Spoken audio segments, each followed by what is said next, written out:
In this lesson, we're going to talk about the metals. So we'll specifically look at what are properties of metals, both the physical and chemical properties, and then we'll talk about how metals are classified. So we'll go through a number of different types of metals that are found on the periodic table. What are the properties of metals? Much of the materials we use on a daily basis are made up of metals. So the cars and buses that we ride, they're made of steel, which is mostly iron. Airplanes are covered in aluminum. Copper wires, they are used to carry electrical currents to lamps, stereos, and computers. Elements can be classified by their properties, including melting temperature, density, hardness, and thermal and electrical conductivity. Metals are elements that are good conductors of electrical current and heat. They also tend to bend fairly easy, and they are also shiny.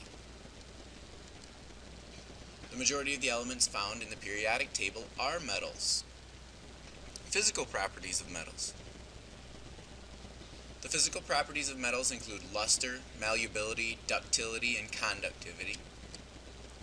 A material that has a high luster is shiny and reflective. A material that's malleable is a material that can be hammered or rolled into flat sheets or other shapes. A ductile material is one that can be pulled out or drawn into long wires. Copper is both malleable and ductile, so it can be made into thin sheets or drawn into wire. Thermal conductivity is the ability of an object to transfer heat. Metals are very good at transferring heat energy.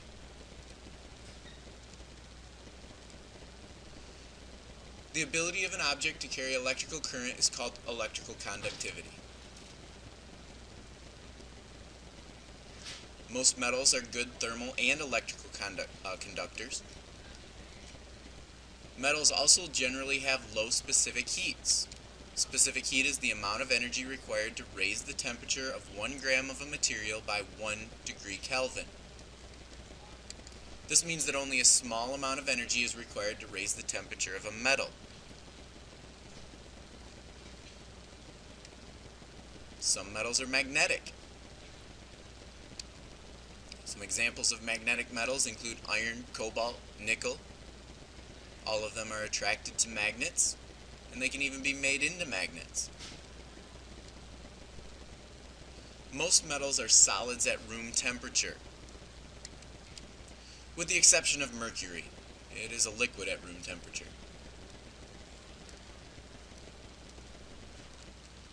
Chemical properties. The ease and speed with which an element combines or reacts with other substances is called reactivity. Metals usually react by losing electrons to other atoms. Some metals are extremely reactive. So, for example, sodium reacts strongly with water. So do a number of other metals that are found in that same group. Some metals don't react with other substances.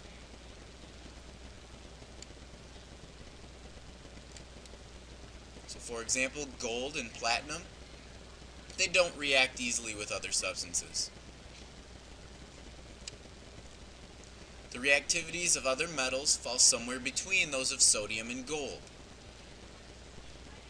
So, for example, iron reacts very slowly with oxygen to create iron oxide or rust.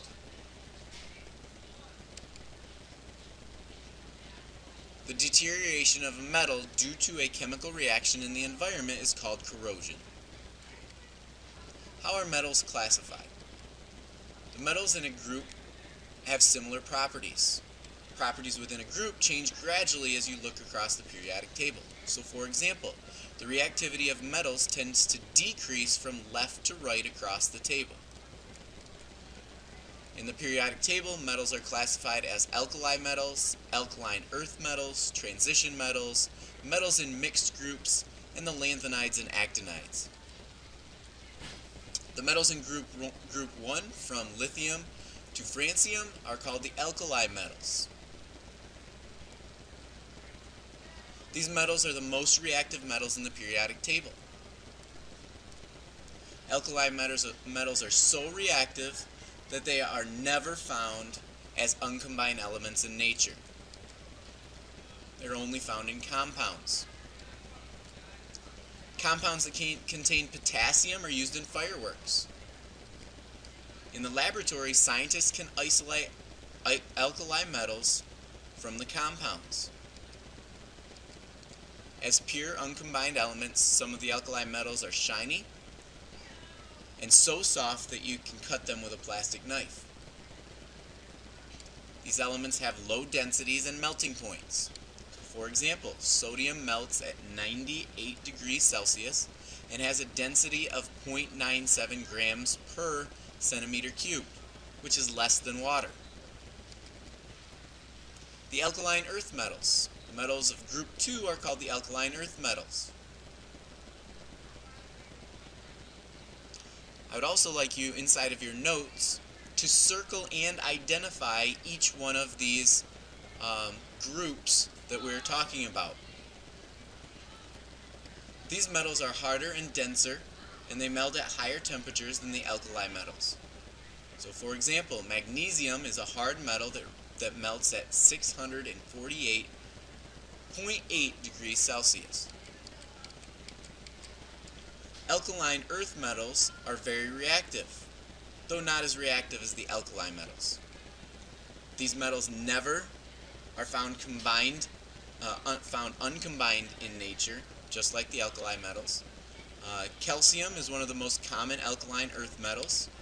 Calcium compounds are essential for bone health. The elements in group 3 through 12 are called the transition metals. And again, please circle these inside of your notes and identify them as the transition metals. Transition metals include iron, copper, nickel, gold, and silver. Most of these metals are hard and shiny solids. However, mercury is a liquid at room temperature. So except for mercury, the transition metals often have high melting points and high densities. They're also good conductors of heat and electrical current, and they are also very malleable. The transition metals are less reactive than the metals in group 1 and 2. So when iron reacts with oxygen to form rust, it sometimes takes many years for that reaction to complete. Metals in mixed groups. Bicycle frames are often made out of aluminum because it is durable and light. Aluminum is in group 13 of the periodic table. Only some of the elements in groups 13 through 16 are metals.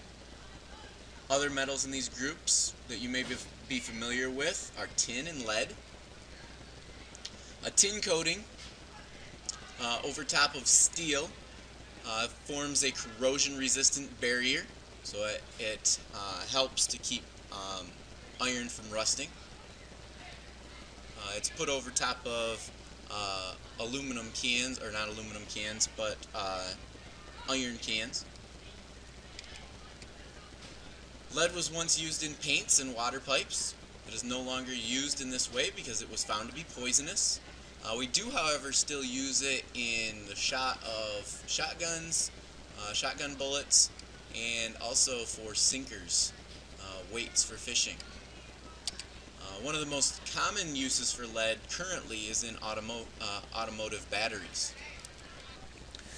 Lanthanides and actinides. 2 rows of elements that are placed below the main part of the periodic table. These are the lanthanides and actinides. And again, please circle those and identify them in your notes. The elements in the top row are the lanthanides. Compounds containing neodymium, which is a lanthanide, are used to make laser light. These lasers are used for surgery, for cutting metals, and in laser rangefinders. The elements below the lanthanides are called the actinides. Many of these elements are not found in nature but are made artificially in laboratories. And then finally, the transuranium elements. Elements that follow uranium in the periodic table are transuranium elements. Again, please circle these inside of your notes. These elements are made or synthesized when nuclear particles are forced or crashed into one another. They are sometimes called synthetic elements.